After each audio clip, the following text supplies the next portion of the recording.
All right, people, we are going to do a video here as your intro to right triangle trigonometry.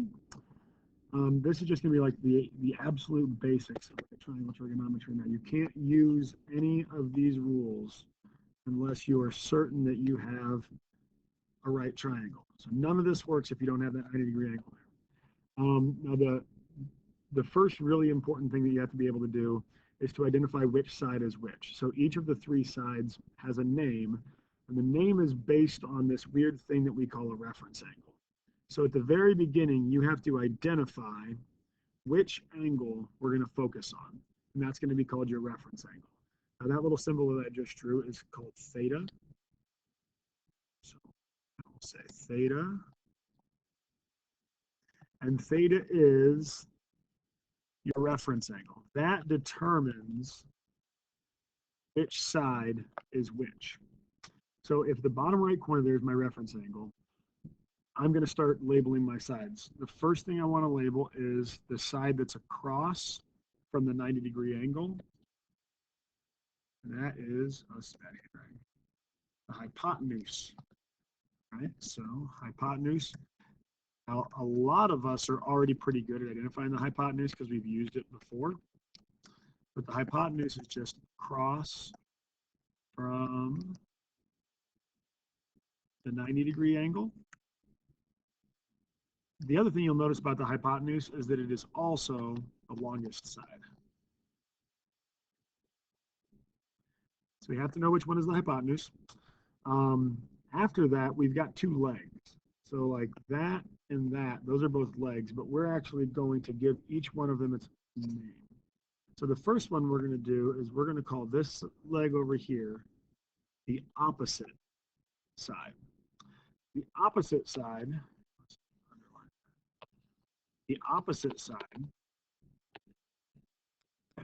is across from reference angle.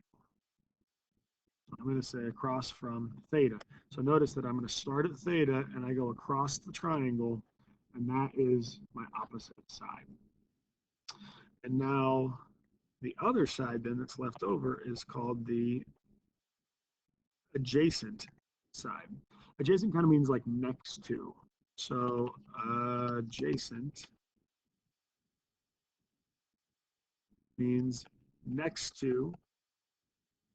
Oh man, look at that. I combined two words. That's weird. Next to or attached to theta. So every single time that we do one of these problems, you have to identify which one of your angles is theta, and then identify your hypotenuse, opposite, and adjacent, because that really affects your relationships. Now, there are three relationships. There is sine, cosine, and tangent. And the way that we remember those is with this acronym right here. So, oh man, I messed up. SOHCAHTOA. Now, you should be writing this down on the top of every paper you do for this entire unit. Have that written down close by and never forget it. Because here's what it's going to tell you. Sine is just made by doing the opposite divided by the hypotenuse. Cosine is made by doing the adjacent over the hypotenuse. And tangent is made by doing the opposite over the adjacent. So let's do a quick example and then we'll move on. You guys can go into the specific objectives for other stuff. So let's say that we have this triangle, and this is 3, 4, 5. So first thing I'm going to do is I'm going to decide which one's theta. It doesn't really matter in this case which one's theta, but let's just say that this is theta right here.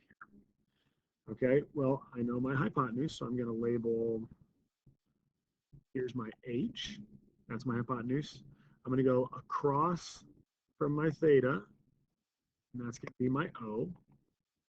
And then the one that is attached to theta, that's going to be my A. So in this case, the sine of that angle is going to be O over H, right? O over H. So I'm going to take O and H and make a fraction. So sine in this case is 3/5. Cosine is just going to be A over H.